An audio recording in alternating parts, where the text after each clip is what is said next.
What up YouTube? Topaz Yates back for another review. This one is to that Juice WRLD Deathrace for Love. And I'll give this one the yellow light, but a low end yellow light. And the reason being is because Juice WRLD is nothing more than a commercialized rip-off version of what Triple X used to be. And I know Juice WRLD has been on for a little minute and stuff, man, and he was doing his thing while Triple X was alive, but yet you can draw the comparisons directly to Triple X, but yet it's lacking the creativity and the uniqueness of all of the songs, but yet he's taking a bunch of elements of what Triple X used to be and doing it on a lesser value, man. Like, when you look at the lo-fi sound that Triple X was synonymous for, you got songs like Syphilis off of this that's pretty much doing that. And then the heavily emotional relationship breakup songs and all of that stuff, you could hear that with Robbery, Hear Me Coming, that Flaws and Sins. Even though that wasn't like a straight-up breakup song, that was more of infatuation with this woman. But yet, he's questioning whether this woman is really down for him because she could be down for the money. It is what it is, but yet you can take these elements and be like, okay, this is the same thing that Triple X used to do, and the record labels are going to pretty much try to fill in that slot regardless of who's alive and who's dead. And then you can tell specifically with the bulk load of what his content is about, which is depression, drug use, which overall can bring about suicidal thoughts, as he touched on that as well, you feel me? And that hits me a little deeply, man, because to be real, that is nothing to play about. And I'm not trying to throw salt on the individuals who's doing this, trying to do it for a living and all of that, man, because, hey, you got to get it how you live. But if you know anybody who's listening to these people, like, religiously, like, because I've been following a bunch of acts that's been like this, going back to Earl Sweatshirt, to Triple X, to Juice WRLD, all of these people, man. Like, these people sound like they're crying for help, and a lot of the people who's listening to them may be crying for help. Like, this is the reason why I missed, like, all of last week and some time and all of that, man. It's because a cousin that was really close to me, who listened to all of these individuals, who I would ask him, are you okay?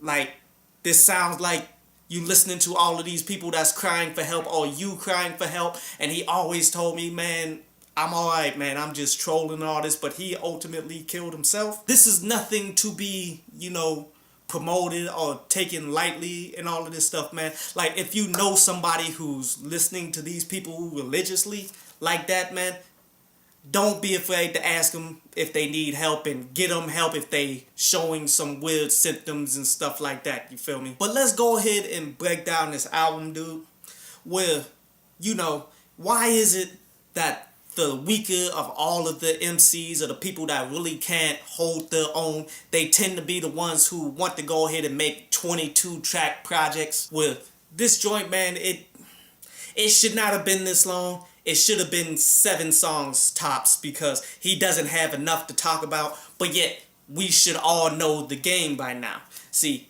people are trying to increase the amount of time that they're getting on their streams and plays and all that. That's how you get paid more on the streaming services like Spotify, to YouTube, to you name them. The more songs you have, the longer people will be listening to you, the more your songs will place, and you can ultimately reap the benefits from it. So I ain't mad at the strategy, but I'm saying if you're going to do 22 songs, you should have more than 4 topics to talk about. But let's break down a handful of these songs, man. Like, say, the Empty song, where this is him going in on his depression, on how he ultimately feels empty. And, it seems like at the end, he's trying to make it seem like, nah, it's all good because I'm rich and all of that, man. But that's not how depression works. And you could tell that when he's talking about it later on in the album, where he's saying, just because I'm rich, just because I'm out here on tour, doesn't mean that he's holding any less, and how he just feels completely empty no matter what's going on. Look at that brief song, Maze, produced by Boy Wonder right there, man, where he's pretty much just talking about how he's stuck in his head no matter where his life is going, no matter what's going on for him. It seems as though he's stuck in one place trying to go through this maze of his life as he continues to go down the same destructive patterns over and over. And then when you look at the production, man, the production on the names are not that bad, man, from Boy Wonder to Hit Boy and all of this stuff. But to be real with you, man, I just feel as though there's no absolute hits off of this joint. It really just comes off as a super depressed type of project, man, that it doesn't have any great songs, but yet there's nothing that's really awful. To be real with you, man, the only track that I kind of considered being a good track would be the Demons interlude, where it's super brief. There's really nothing to it. He's just talking about the demons that he's fighting with consistently and stuff, man, and that goes along with depression and such. But I enjoyed the production.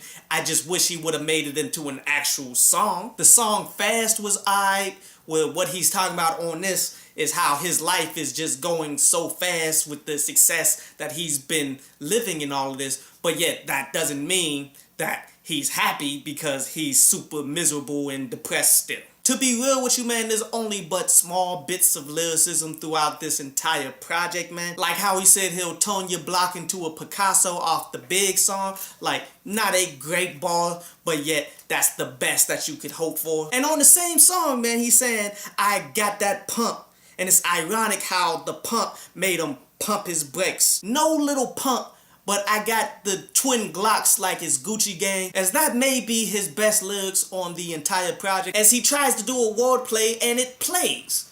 There's only but one instance in there where pump means the same exact thing, but yet he keeps jumping from Little Pump the MC to the pump action shotgun to pumping your brakes. Like, that was pretty slick. It's just that overall there's nothing super impressive about this, as it's dragging on way too long. He's only talking about but a handful of subjects, but yet you can't look at it and say this is absolute garbage on the level of people who are just complete mumble rappers that can't say anything at all. So that's why I'll give it a 3.5 out of 10. Not really a strong recommendation here, man, but I'm not gonna give it the red light though.